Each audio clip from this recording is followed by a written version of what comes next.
Hello, hello, good people. Hello, and welcome back to another episode of Make America Think Again with Vaughn or Car Conversations.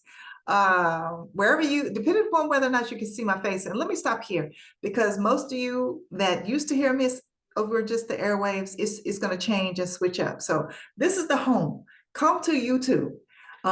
Share the videos and tell people to come to YouTube to watch the videos. They're going to start to become more frequent, more often, more live, and less places. Okay. So make sure that you're coming here to YouTube. Now, what I wanted to talk about today is this win, this big win, this big blue tsunami that people are talking about that happened on Tuesday. And yes, it was. It was more than what I expected, more than what I anticipated. Just because I try to be more cautiously optimistic now, especially coming off the 2024 election, and then what happened in 2016. I'm cautiously optimistic, but this week, oh my gosh, this week was a huge, huge win for Democrats in a lot of different places. But the number one race I want to talk about is Zoran Mamdani. I had to slow it down because I keep messing up his name. Zoran Mamdani.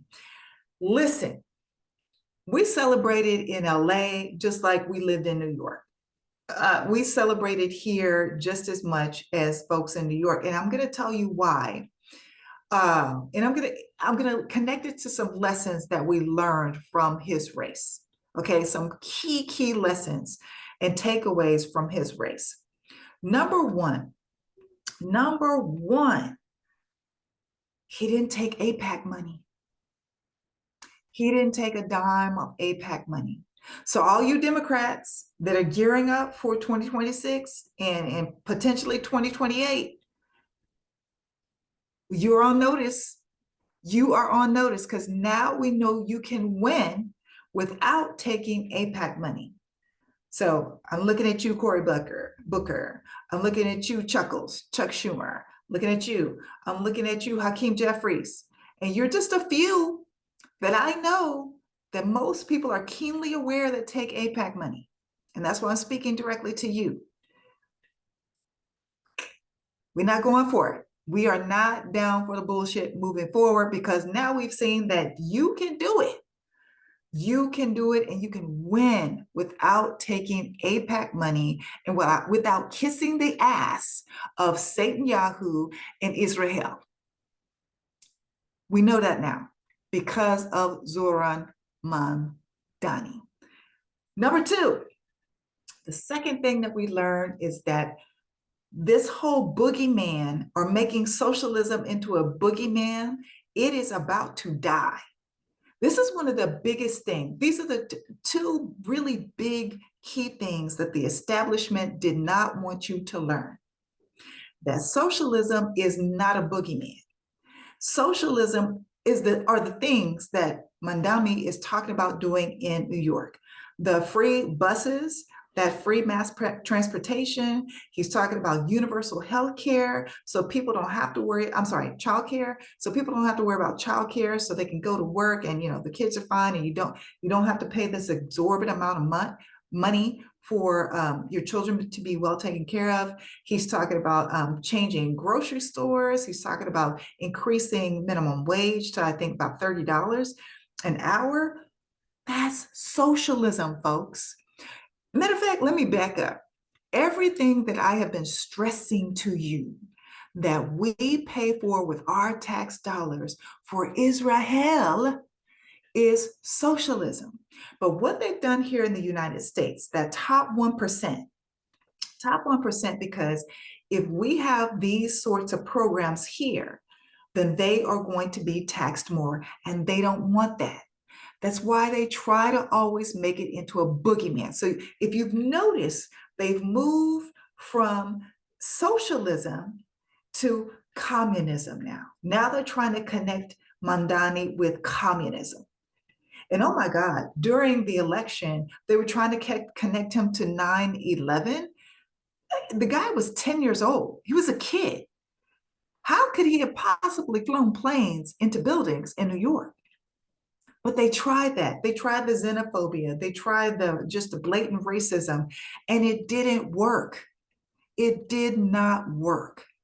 So now they're trying to change the terminology so that they can control the narrative, and they're trying to find another boogeyman, and do not allow them to do it, because socialism is free buses, free transportation, mass transportation that is free for everyone. How does that harm anyone? Universal childcare. That actually feeds into capitalism, because now more people can go to work if they don't have to worry about the childcare. If you have special stores where it's either a very minimal fee, or food, vegetables, and fruit are free, everyone can eat healthy. Socialism is about us all helping each other. It would make us more of a collectivistic society versus an individualistic society. We're all pouring into the big pot to help everyone across the board. And that's what they want you to be afraid of, so they can continue to use that term as a boogie monster. Why? As a boogeyman. Because the top 1% does not want their taxes increased for it.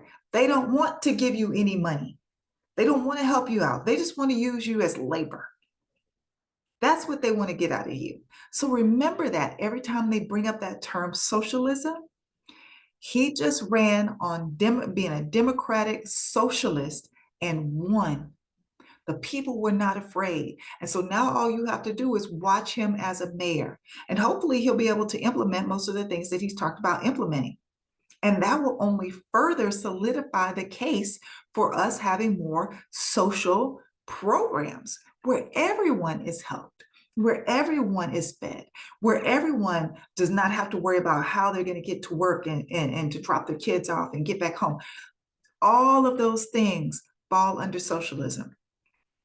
And every time they try to bring it up and make it seem like a boogeyman, your response, your retort should be, but we do this for Israel. Don't our tax dollars pay for their college education? Don't our tax dollars pay for them to have universal health care? Don't our tax dollars give a check to every woman as soon as she gets pregnant? Don't our tax dollars give a check to every child that is born every single month? But we can't have it here in America? So moving on, the third thing is Mamdani was able to win with Wall Street going up against him. The odds were against him, being a Muslim man, especially in New York.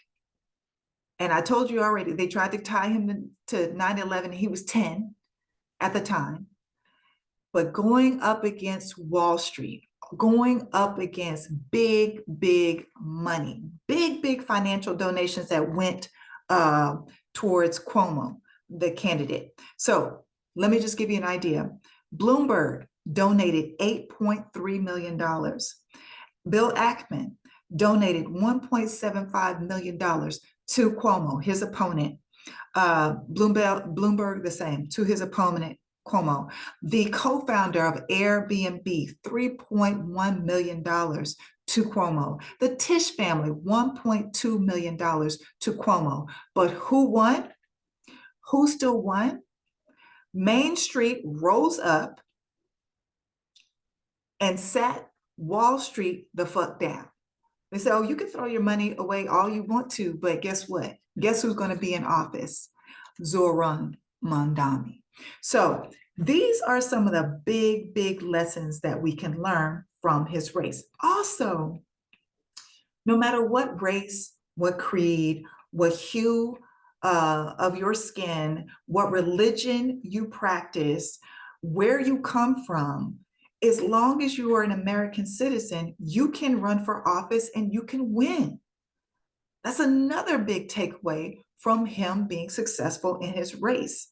And at the end of the day, at the end of the day, it should also say to all voters, look at your power. Recognize your power.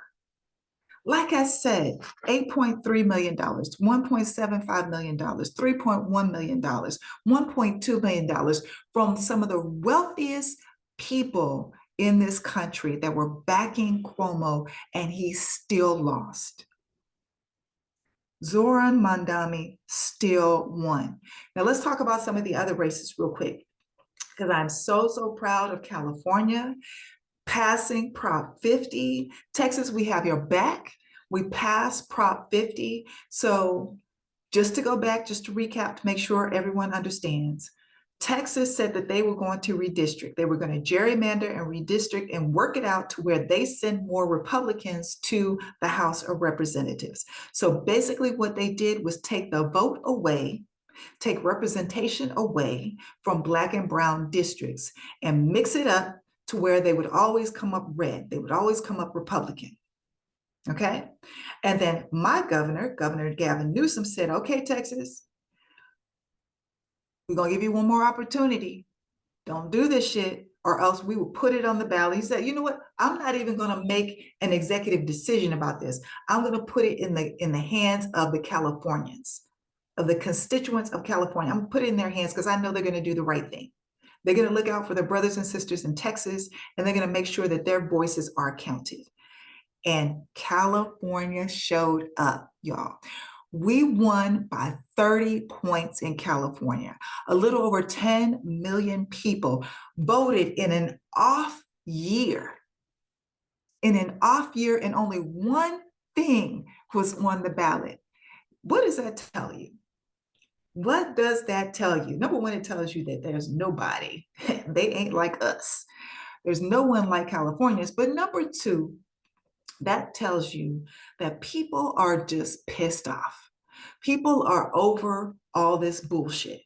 People are sick and tired of seeing people snatched and kidnapped off of the streets. People are sick and tired of going to the grocery store each and every week, and the prices are going higher and higher. People are sick and tired of sending out their resume and not being able to find a job because companies have either cut back, they're either laying people off, or they put a complete freeze on hiring because they don't know what the hell this administration is going to do from day to day in regards to tariffs. People are tired. People are fed up. And that's what showed up in this election. We also had in Detroit, the first female mayor of the city of Detroit was elected. We had two women that were elected to governors, a governor of Virginia and New Jersey. And y'all listen to this. In Ruby Red, Mississippi, school board seats were flipped. So all those people that won school board seats, banning books and trying to get, targeting trans kids, etc., they got them the fuck out in Ruby Red, Mississippi. So that should let you know just how pissed off people are. So you know what? Celebrate the win, folks. I hope this gives you a little bit of hope, because that's what it did for me. I actually coasted into the rest of the week in a good mood. And lately, the past, I don't know, 10 months or so, it's been, I don't know.